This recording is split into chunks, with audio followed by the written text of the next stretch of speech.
Okey, setakat hari ni kan memang ramai sangat yang masih tertanya-tanya. STR Fasa 3 ni akan masuk sebelum Hari Raya Haji ke?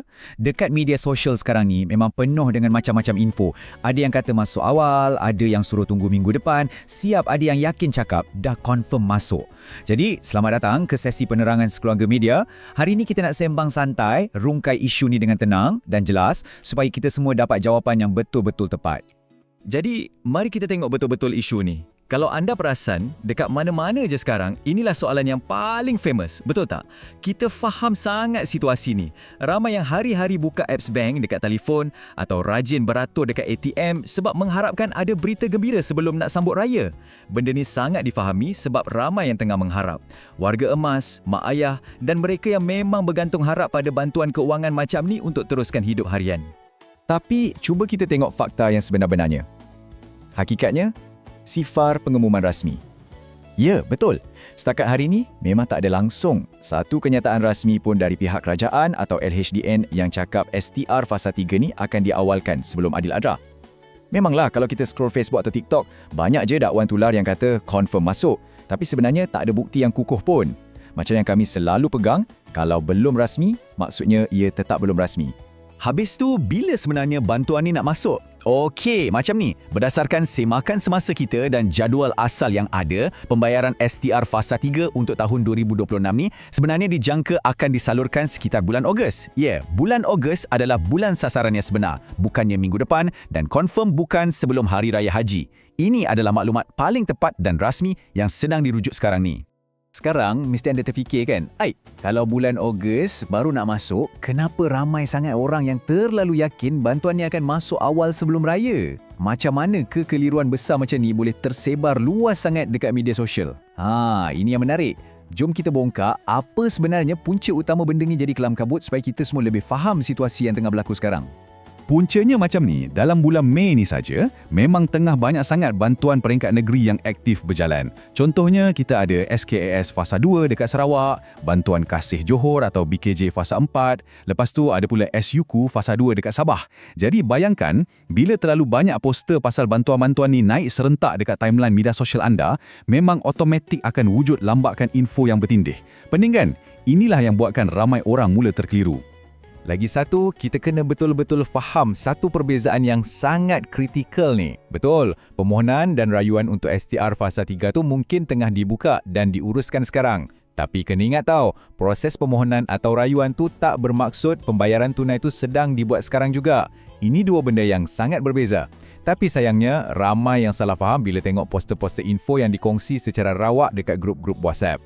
Benda ni jadi makin teruk bila ada pula pihak-pihak tak bertanggungjawab yang guna tajuk berita terlampau sensasi atau guna balik info-info lama. Ada yang sengaja buat tajuk umpan klik sekadar nak kejar views, macam STR akan diumumkan bila-bila masa. Orang kita pula pantang nampak perkataan bantuan dekat tajuk, terus secara automatik fikir tu STR Fasa 3. Dan bila berita yang tak betul ni diulang-ulang banyak kali, lama-lama orang pun mula percaya benda tu betul. Tapi perkara yang paling kritikal dekat sini, yang selalu kita terlepas pandang, adalah kesan emosi kepada orang sekeliling. Di sebalik beribu-ribu views tu, ada manusia sebenar yang tengah susah. Ada pakcik-makcik warga emas yang tengah tunggu sambil kira baki duit shilling dalam dompet diorang. Ada ibu tunggal yang tengah pening kepala macam mana nak bertahan sampai hujung bulan. Menyebarkan harapan palsu macam ni sebenarnya sangat memberi kesan emosi kepada golongan yang tengah susah. Benda ni bukan sekadar bahan viral biasa tau. Kenapa duit bantuan ni sangat-sangat dinantikan setiap hari? Sebab duit ni lah yang diorang nak guna untuk benda asas. Diorang nak beli barang dapur, nak bayar ubat-ubatan kat klinik, bayar yuran sekolah anak-anak, atau sekadar nak isi minyak motor untuk pergi cari rezeki. Dalam keadaan sekarang ni, dengan kos sara hidup yang makin naik, tambah pula nak pakai duit banyak untuk persiapan raya, kebergantungan pada bantuan ni memang sangat tinggi. Bila benda ni berterusan, ia sebenarnya cipta satu kitaran harapan palsu yang sangat menyakitkan. Mula-mula, orang tengok berita viral yang belum sah. Lepas tu, mereka pun mulalah letak harapan yang sangat tinggi.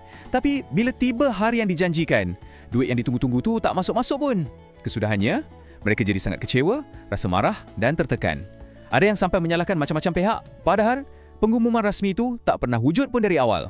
Disebabkan itulah, kita semua wajib jadi lebih berhati-hati dan bertanggungjawab bila nak kongsi apa-apa info. Tolonglah, sebelum kita tekan butang share tu, janganlah sekadar fikir nak dapatkan tontonan tinggi, nak likes beribu atau nak tarik trafik website semata-mata. Ingat sikit, ada keluarga dekat luar sana yang betul-betul letak harapan pada info yang kita kongsi tu. Jangan jadikan media sosial ni satu tempat yang penuh dengan stres untuk orang lain. Dekat sekeluarga media, ini janji teguh kami pada anda. Kalau info tu tak rasmi, kami akan berterus terang cakap ia tak rasmi. Kalau ia baru sekadar desas-desus atau andaian, kami akan sebut itu andaian. Kami berpegang teguh untuk cuma berikan kepastian yang bersandarkan fakta. Kami faham, majoriti dari anda semua datang ke sini bukan untuk cari hiburan, tapi nak cari kepastian yang menenangkan hati. Kami tak akan sesekali jual harapan palsu pada anda. Tapi kami juga sangat faham dengan realiti hidup yang mencabar sekarang ni. Kalau anda rasa betul-betul tengah bergelut, kami ada sediakan inisiatif bantuan sekeluarga care untuk bantu sediakan keperluan makanan asas harian. Jangan risau, tak ada ejen yang terlibat dan tak ada 1 sen pun bayaran yang dikenakan. Anda cuma perlu hubungi kami secara terus dekat ruang komen, Facebook atau dalam grup komuniti kami. Selagi kami mampu, kami akan cuba bantu dengan seikhlas hati.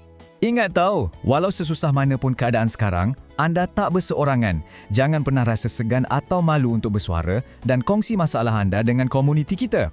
Sebelum kita tamatkan sesi penerangan kali ini, saya secara peribadi nak ucapkan Selamat Hari Raya Aidiladha 2026 untuk anda semua. Saya doakan semoga segala urusan harian anda dipermudahkan, sentiasa diberikan kesihatan yang baik dan paling penting dapat menyambut perayaan kali ini dengan tenang di samping keluarga tersayang.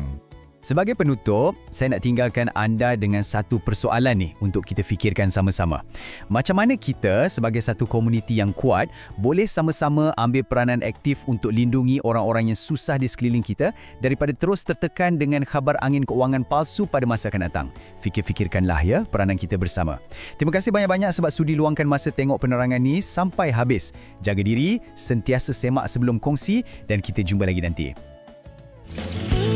Angin pagi bawa cahaya, embun jatuh di ujung desa. Langkah kecil bermula sama di bumi ini. Kita bersama.